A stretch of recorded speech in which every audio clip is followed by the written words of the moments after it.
चलो भाई देखो, प्रधानमंत्री ऊषा योजना, ये जो प्रधानमंत्री ऊषा योजना है ये भी बहुत महत्वपूर्ण है भाई। किसी को पता है कि प्रधानमंत्री ऊषा योजना किससे संबंधित होनी चाहिए, किससे संबंधित होनी चाहिए है? इसकी जो शुरुआत है वो 2023 में की गई थी, मतलब ये योजना जो 2023 में लाई गई थी, वर्तमान में चल रही है। देखो जो भी योजनाएं 2024 में चल रही है ना, अगर आपसे कोई ये बोले 2024 में कौन सी योजना है इनमें से, तो जितनी भी योजनाएं आपने पढ़ी 2014 से लेकर अब तक, वो सब 2024 की योजना, क्योंकि 2024 में वो क्या है, चल रही है। और जो नहीं चल रही है वो किसी काम की है भी नहीं, वो पढ़ने से फ़ायदा भी नहीं है। वही योजनाएं पढ़ी हमने जो चल रही है अभी, और उन्हीं को पेपर में पूछा भी जाता है। उनके अलावा और भी योजनाएं चल रही है पर उनको पूछेगा नहीं, इम्पोर्टेंट नहीं है ज़्यादा, है ना। तो यहाँ पे देखना, सबसे पहली बात, प्रधानमंत्री ऊषा योजना जो है 2023 में लाई गई थी, और इस समय जो चल रही है योजनाओं में बहुत इंपॉर्टेंट योजना, बहुत महत्वपूर्ण है भाई, है ना, खास योजना है। अब यहाँ पे सबसे पहले अगर हम देखें, आपको आइडिया लग जाएगा कि किससे संबंधित है।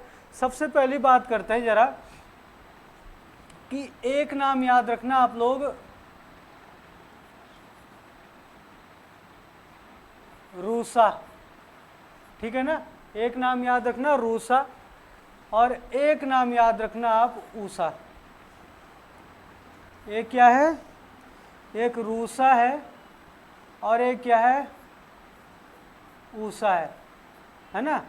ये क्या है आपका, ये है रूसा, ठीक है, और ये क्या है, ये है ऊषा। इसमें छोटा ओ ही लिखो, ज़्यादा सही रहेगा। ये क्या है, ऊषा। जरा समझना बात को। वैसे तो अगर हम इस योजना की बात करें तो ये योजना बहुत पहले से चल रही है ना।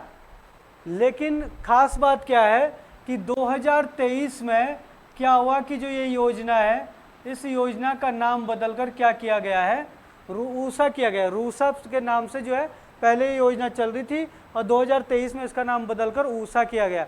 पेपर में प्रश्न आ सकता है कि जो रूसा योजना है उसका नाम कब बदलकर ऊषा किया गया है, तो 2023 में। अभी ये बहुत महत्वपूर्ण योजना है जो चल रही है। अब सबसे पहले हम ऊषा और रूसा की दोनों की फुल फॉर्म जान लेते हैं, मतलब क्या है। अगर रूसा की वैसे जानने की ज़रूरत नहीं है, पूछेगा तो ऊषा की, पर बाई चांस अगर पूछ भी ले तो वही ज़्यादा टफ नहीं है ना। देखो, रूसा का मतलब क्या होता है, यहाँ पे हिंदी में ही याद रखना, हिंदी में ही इसका नाम है, क्या है, आर से हो गया राष्ट्रीय, रौ से हो गया आपके पास राष्ट्रीय, यू से क्या होना चाहिए, याद रखना, बहुत महत्वपूर्ण है, वेरी वेरी इंपॉर्टेंट भाई, यही पॉइंट है, याद रखना, उच्चतर शिक्षा, उच्चतर शिक्षा अभियान, उच्चतर शिक्षा अभियान, याद रखना भाई, बहुत महत्वपूर्ण है। क्या है इसकी फुल फॉर्म रूसा की, राष्ट्रीय उच्चतर शिक्षा अभियान, राष्ट्रीय उच्चतर शिक्षा अभियान, समझ में आ गया ना। ऐसे अगर बात करें ऊषा की, तो 2023 में इसका नाम बदलकर क्या कर दिया, अब ऊषा कर दिया है। और ऊषा की जो फुल फॉर्म है वो क्या है, ऊषा की फुल फॉर्म देखो भाई, अगर यहाँ पे देखें तो सीधी सी बात है कि ऊषा की फुल फॉर्म यहाँ पे वैसे तो क्या है, उच्चतर शिक्षा अभियान है। क्या है, उच्चतर शिक्षा अभियान। लेकिन यहाँ पे क्या किया इन्होंने, देखो यहाँ भी उच्चतर शिक्षा अभियान है और यहाँ भी उच्चतर शिक्षा अभियान है। लेकिन यहाँ पे क्या किया इन्होंने, किस योजना के साथ क्या लगा दिया, यहाँ पे पीएम लगा दिया। क्या लगा दिया, पीएम, ठीक है ना। इस योजना के आगे क्या लगा दिया, पीएम। तो यहाँ पे क्या हो जाएगा, प्रधानमंत्री, प्रधानमंत्री, पीएम मतलब प्राइम मिनिस्टर, प्रधानमंत्री उच्चतर शिक्षा अभियान। तो पहले क्या है, प्रधानमंत्री की जगह क्या था, पीएम के जगह क्या था, यहाँ पे राष्ट्रीय था, और अब क्या कहता है, अब क्या हो गया, राष्ट्रीय की जगह पीएम हो गया, बाकी सब सेम है। तो इसको याद रखना, इसकी फुल फॉर्म पूछी जा सकती है कि ऊषा की फुल फॉर्म क्या है, इसका नाम बदल कर जो है रूसा का ऊषा कब किया गया। तो अब आपके थोड़ा सा समझ में आ गया होगा फुल फॉर्म से कि ये योजना किससे संबंधित होनी चाहिए। आइडिया लगाओ किससे संबंधित होनी चाहिए ये योजना, भाई बताइए जरा फटाफट। है अरे शिक्षा भी कौन सी, उच्च शिक्षा को रणनीतिक पोषण उपलब्ध कराना। इस योजना का लक्ष्य क्या है, इस योजना का लक्ष्य क्या है, लक्ष्य बोल सकते हो आप लोग, या फिर आप बोल सकते हो इसको उद्देश्य। क्या बोल सकते हो, उद्देश्य। इस योजना का उद्देश्य क्या है, इस योजना का उद्देश्य है उच्च शिक्षा को रणनीतिक पोषण उपलब्ध कराना। कहने का मतलब है कि क्या है कि जो उच्च शिक्षा है ना, उच्च शिक्षा किसको बोलते हैं भाई, किसको बोलते हैं उच्च शिक्षा, भाई जो ग्रेजुएशन है, पोस्ट ग्रेजुएशन है, उसकी शिक्षा से संबंधित ये बात की गई है।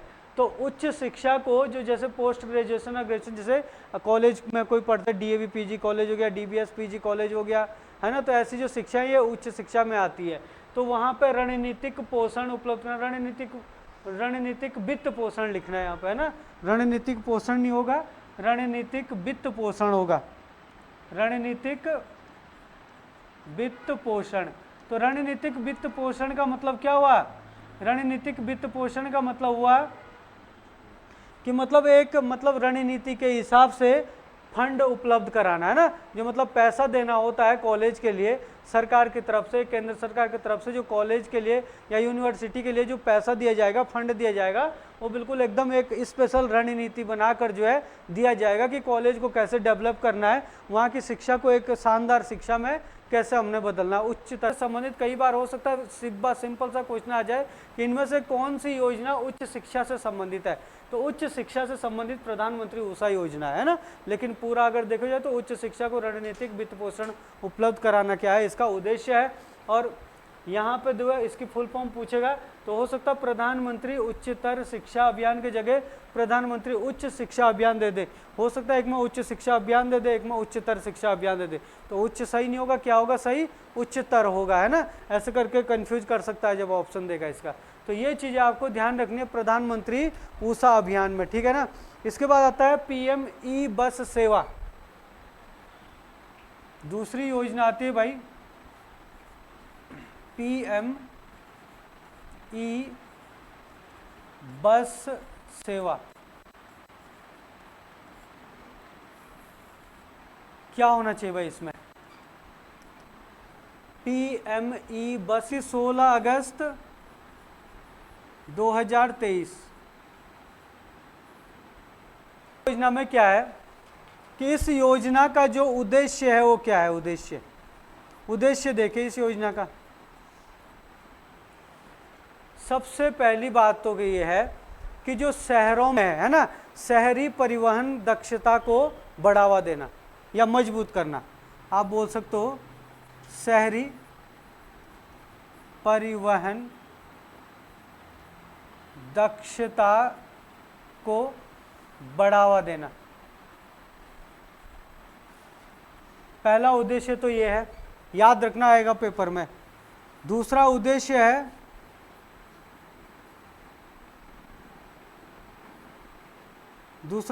क्या है,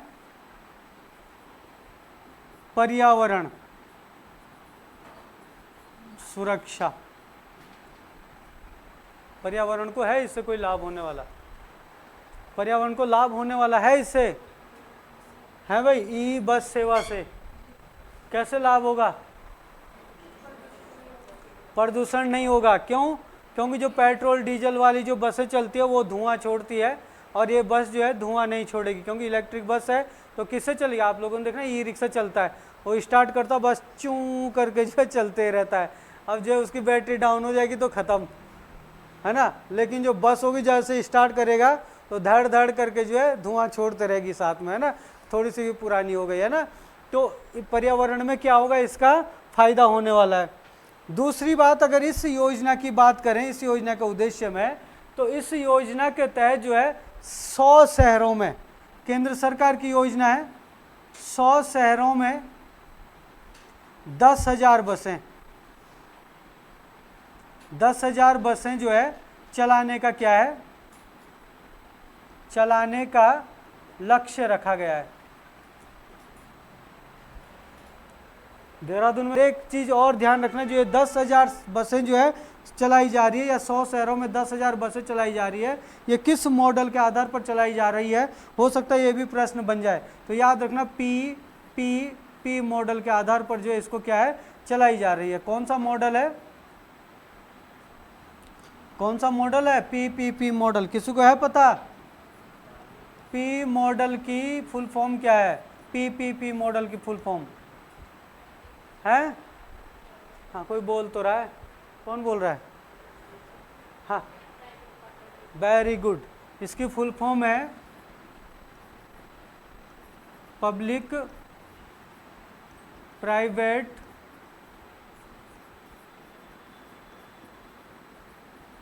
पार्टनरशिप। पब्लिक प्राइवेट पार्टनरशिप जो है इसकी फुल फॉर्म है। मतलब जो चीज़ें इसमें, तो याद रखना कि जो ई बस सेवा है ये किस मॉडल पर जो है चलाई जा रही है, तो पी मॉडल पर, या पब्लिक प्राइवेट पार्टनरशिप मॉडल पर ये क्या है, चलाई जा रही है। ठीक है ना। चलो अगली योजना देखते हैं भाई। अगली योजना यहाँ पे आप लोग देखना, आंगनवाड़ी लाभार्थी योजना 2024। आंगनवाड़ी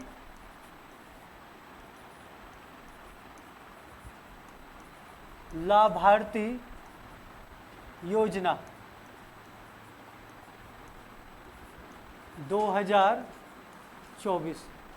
अब इसकी शुरुआत कब होती है, तो 2024 में होती है, कोई अलग से लिखने की जरूरत नहीं है। आंगनबाड़ी लाभार्थी योजना 2024।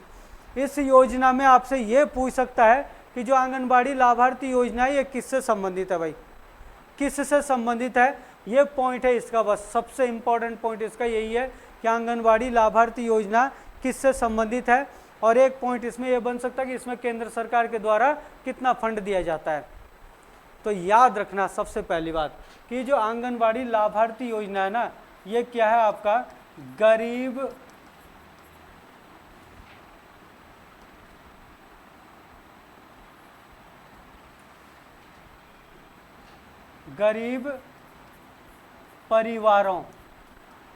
परिवारों में क्या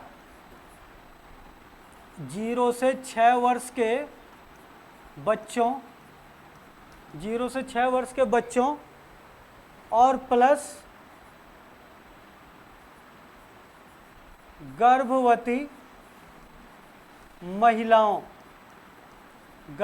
महिलाओं के स्वास्थ्य से संबंधित है। 0 से 6 वर्ष के बच्चों और गर्भवती महिलाओं के स्वास्थ्य से क्या है, ये योजना संबंधित है। देखो आंगनबाड़ी लाभार्थी योजना लिखा गया है, तो इसलिए स्वास्थ्य के और जो लोगों का ध्यान जाएगा नहीं यहाँ पे आसानी से।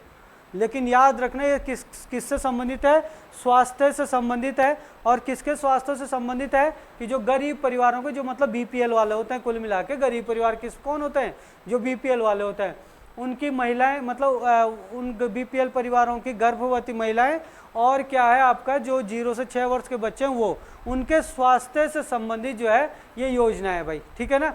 इस योजना में क्या है कि 1500 रुपये जो है क्या है प्रतिमाह दिए जाते हैं। इस योजना के तहत कितना फंड दिया जाता है सरकार के द्वारा, तो 1500 रुपये जो है प्रति माह जो है इसमें क्या है दिया जाता है सरकार के द्वारा। और अगर देखा जाए तो इसमें जो फंड आता है, इसमें जो फंड आएगा, ये फंड जो है, ये मान के चलो आप लोग की 90% फंड जो है, 90% फंड किसके द्वारा दिया जाता है, तो केंद्र सरकार के द्वारा दिया जाता है। केंद्र सरकार द्वारा जो है 90% फंड, 90% फंड जो है केंद्र सरकार द्वारा दिया जाता है।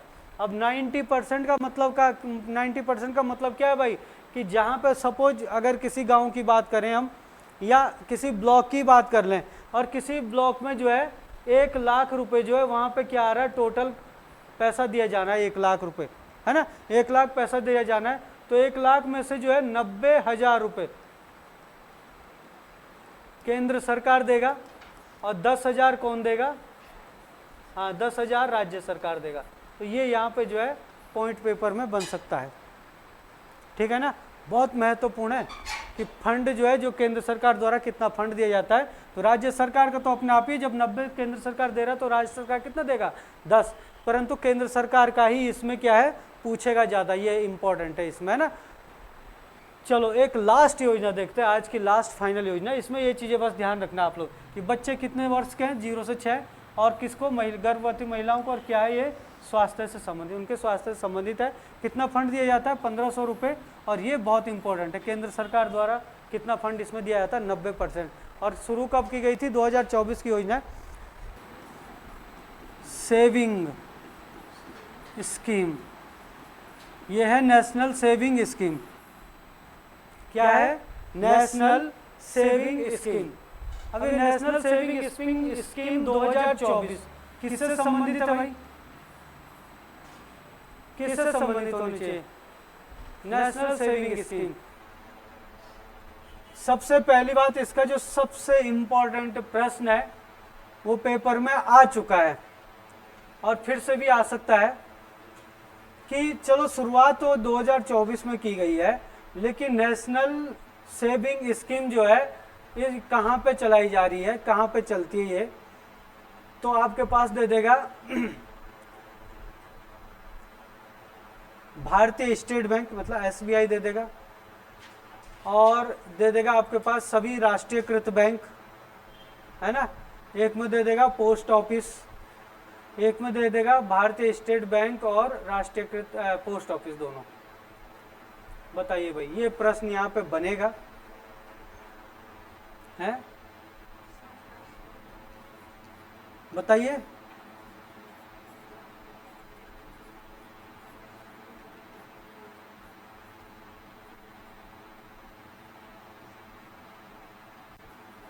सरकारी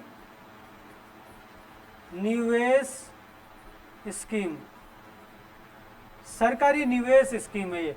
मतलब इसमें पैसा क्या किया जाता है? निवेश किया जाता है। अब देखो भाई ये क्या है, इसमें 6.8% जो अभी सरकार के द्वारा क्या दिया जाता है? ब्याज दिया जा रहा है। 6.8%। अगर कोई इसके तहत पैसा जमा करता है तो 6.8% जो है ब्याज दिया जाता है। और इसमें कम से कम जो है 1,000 रुपये जो है निवेश किया जा सकता है, और ज़्यादा से ज़्यादा जो है, मतलब हर महीने 1,000 रुपये आप डाल सकते हो इसमें, और ज़्यादा से ज़्यादा इसमें जो है कोई लिमिट नहीं है, है ना। लिमिट पूछ सकता है कितने डाले जा सकते हैं इसमें पैसे, कितना निवेश किया जा सकता है, तो कम से कम 1,000, और अधिकतम कोई सीमा नहीं है। और ये स्कीम जो चल रही है ना, ये स्कीम जो है पोस्ट ऑफिस में ही चल रही है। पोस्ट ऑफिस मतलब हिंदी में क्या बोलते हैं पोस्ट ऑफिस को? है डाकघर। ये योजना जो है केवल डाकघर में ही चल रही है। प्रश्न आ चुका है पेपर में कि नेशनल सेविंग स्कीम 2024 कहाँ पे चलाई जा रही है? तो आपके पास सबसे पहला ऑप्शन था उसमें भारतीय स्टेट बैंक, दूसरा ऑप्शन था सभी राष्ट्रीयकृत बैंक, तीसरा ऑप्शन था डाकघर, है ना, चौथा ऑप्शन था भारतीय स्टेट बैंक और डाकघर दोनों। बहुत सारे लोगों ने भारतीय स्टेट बैंक और डाकघर लगा दिया, बहुत सारे लोगों ने सभी राष्ट्रीयकृत बैंक भी लगा दिया, है ना। पोस्ट ऑफिस किसने लगाया ही नहीं आंसर, जबकि आंसर क्या आता है इसका? पोस्ट ऑफिस या डाकघर, है ना। ये इसका आंसर था। तो बस ये नेशनल सेविंग स्कीम है, 2024 में लाई गई थी। क्या है, किस प्रकार की स्कीम है? ये एक निवेश स्कीम है भाई, है ना। ये सरकारी निवेश स्कीम है, और सरकारी जो स्कीम होती है निवेश की, वो मतलब उसमें क्या है, रिस्क भी नहीं होता, जोखिम भी नहीं होता। सरकार के द्वारा जो पैसे होता है वो कहीं जाते नहीं है। कितना भी ब्याज चल रहा है, वैसे इसको पूछेगा तो नहीं, पर बाई चांस अगर पूछ भी लेगा तो 6.8% चल रहा है अभी, क्योंकि ये जो है कम ज़्यादा जो है होते रहता है, और सरकार हर वित्तीय वर्ष में इसको कुछ ना कुछ करते रहेगी, या तो बढ़ा देगी या घटा देगी, पर अभी तो इतना ही चल रहा है, आगे हो सकता है बढ़ा घटा दे ना। बाकी इसमें ये तो नहीं घटेगा बढ़ेगा, ये फिक्स है कि इसमें कम से कम 1,000 रुपये जो है जमा करने हैं, और ज़्यादा से ज़्यादा कितने भी कर सकते हो आप, ज़्यादा की कोई लिमिट नहीं है ना। और ये कहाँ पर चल रही है ये स्कीम? डाकघर में चल रही है, पोस्ट ऑफिस में चल रही है। बहुत महत्वपूर्ण पॉइंट है, पेपर में आया हुआ पॉइंटर फिर से कहीं ना कहीं आएगा, ठीक है ना। तो चलो भाई, ये आपकी क्या थी? ये थी सारी के सारी सरकारी योजनाएं जो हमने आज तक पढ़ी है।